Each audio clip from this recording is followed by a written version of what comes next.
The world had whispered of fortunes made overnight. Digital gold, they called it. He, a simple man with simple dreams, had dared to believe. He poured his savings, his family's future, into the shimmering promise of cryptocurrency. At first the charts blazed green, a beacon of hope, but the tides of fortune are fickle. The market crashed, a digital earthquake that swallowed his dreams whole.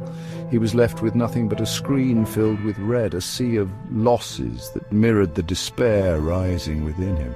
His heart, once buoyant with hope, now felt like a stone sinking in his chest.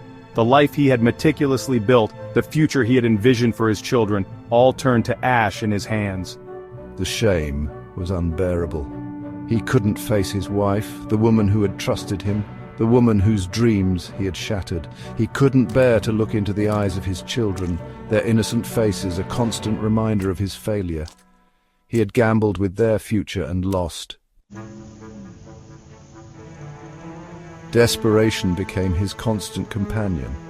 He started with small lies, borrowing money from friends, promising to repay soon. Each lie was a stone added to the weight he carried, crushing him further into the abyss of despair. He borrowed more, the amounts growing larger, the lies more elaborate. His friends, sensing his desperation, started to distance themselves. The warmth of their camaraderie, once a source of comfort, now felt like a distant memory. His family, their faces etched with worry and suspicion, questioned his every move. The trust he had built over a lifetime was eroding, replaced by a wall of silence and suspicion. He had become a ghost in his own home, haunting the hallways with his shame. His wife, her eyes filled with a pain he couldn't bear to witness, retreated further into herself.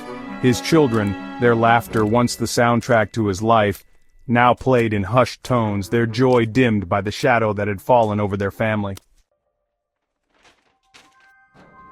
The eviction notice arrived on a cold, grey morning. It was a finality he couldn't ignore, a stark reminder of the consequences of his actions.